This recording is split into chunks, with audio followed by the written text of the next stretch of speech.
Kolaborasi pemerintah dan PSSI jadi kunci, kabar baik 3 pemain naturalisasi. Demi Timnas, Erick Thohir bawa solusi semrawutnya jadwal Liga Indonesia. Resmi dilepas klub, saatnya menunggu kontribusi Lily Pali di Timnas Indonesia.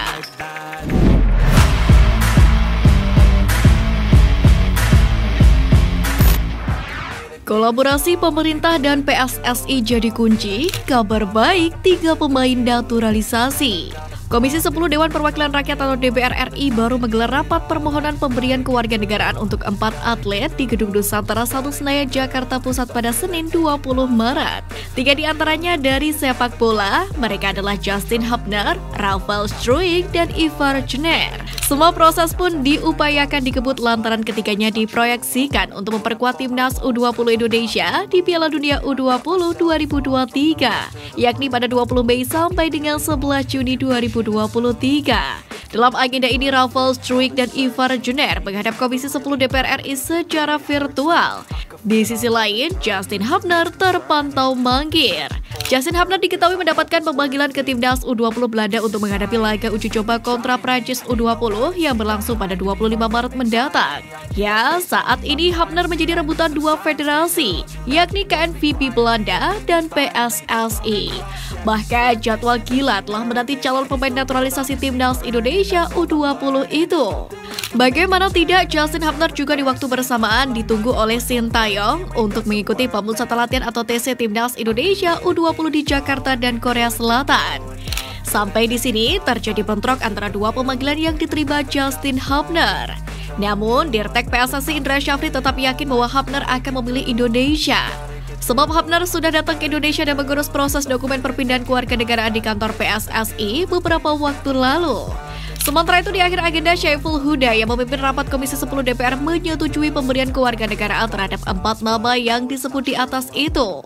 Komisi 10 DPR RI menyetujui rekomendasi kewarganegaraan RI atas nama saudara Justin Hubner, Rafael Struijk, dan Jerome Anthony Bene, kata Syaiful Huda. Kemudian disambut sepakat oleh 7 fraksi yang mengikuti rapat. Dalam kesempatan yang sama, pelaksana tugas atau PLT Menteri Pemuda dan Olahraga Menpora, Muhadjir Effendi, menampung aspirasi dari para fraksi perihal kebijakan naturalisasi. Pentingnya roadmap, naturalisasi kebijakan paling ujung untuk memajukan sepak bola, sambung Muhadjir Effendi. Sementara itu, Wakil Ketua Umum PSSI Ratu Tisa berjanji akan kembali menghadap Komisi 10 DPR dalam 1,5 bulan ke depan untuk memberikan laporan roadmap terbaru. Demi Timnas, Erick Thohir bawa solusi semrawutnya jadwal Liga Indonesia. Bentrokan jadwal kompetisi dengan agenda Timnas Indonesia menjadi masalah yang tidak kunjung usai di sepak bola tanah air. Jadwal FIFA Matchday pada akhir Maret ini kembali membuktikan semrawutnya pengelolaan sepak bola tanah air. Bagaimana tidak, Timnas Indonesia dijadwalkan melakoni FIFA Matchday melawan Timnas Burundi pada 25 dan 28 Maret 2023. Namun pada saat yang sama, kompetisi Liga 1 2022-2023 tetap bergulir seperti biasanya. Tak ayal, bentrokan jadwal ini tidak jarang menimbulkan masalah terkait dengan pemanggilan pemain. Di satu sisi, PSSI juga mengizinkan pelatih Timnas Indonesia untuk merekrut pemain sesuai keinginan dan kebutuhan taktik. Namun di sisi lain, klub juga sering keberatan untuk melepas pemainnya karena kekuatan mereka akan tergerus. Untuk itu, Ketum PSSI Erick Thohir memastikan pihak federasi tengah berusaha menyelaraskan agenda organisasi dengan jadwal ALC dan AFF, supaya tidak ada bentrok antara kepentingan Timnas Indonesia dengan regional dan dunia. Kalau dengan ALC, kami menyinergikan agenda, karena kami ingat agenda sepak bola dunia dan FIFA Matchday, kalender ALC, AFF, kapan istirahatnya para pemain, kapan juga kami mempersiapkan timnas, kata Erick. Erick yang juga merupakan Menteri BUMN itu menyatakan bahwa hasil saraf sehat dengan asosiasi provinsi ini akan dibawa ke ALC untuk kemudian dipaparkan dan dilaporkan kepada Konfederasi Sepak Bola Asia tersebut.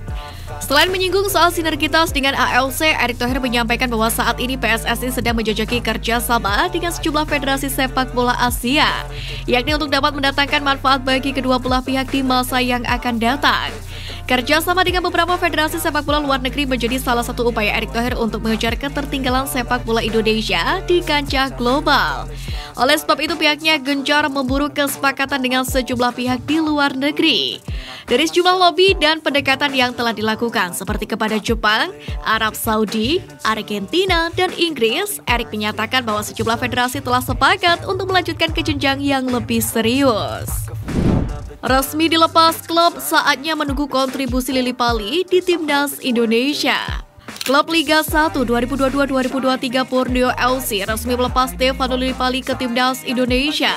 Kepastian ini dikabarkan langsung oleh Borneo FC melalui akun Instagram resmi klub pada Minggu 19 Maret kemarin. Dalam sebuah unggahan, Borneo FC menjelaskan bila Stefano Lily Pali akan memperkuat Timnas Indonesia melawan Burundi, di mana pertandingan tersebut merupakan laga FIFA Matchday bulan Maret. Borneo FC resmi melepas Stefano Lily Pali ke tim nasional Indonesia guna menghadapi Burundi di FIFA Matchday. Tulis Borneo FC. Padahal nama Stefano Lily Pali awalnya tak masuk dalam rencana Sintayong.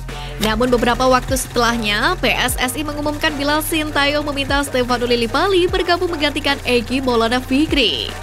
Lalu mampukah Lily Pali menjadi jawaban atas lemahnya lini depan Timnas Indonesia? Pemain Borneo FC ini terakhir kali dipanggil Sintayong pada 2022 saat tampil dalam kualifikasi Piala Asia 2023. Dalam 3 pertandingan kualifikasi, Lily Pali sekali starter dan sekali sebagai pengganti. Namun dalam 2 kesempatan main, pria 33 tahun ini tak menyumbang gol termasuk assist.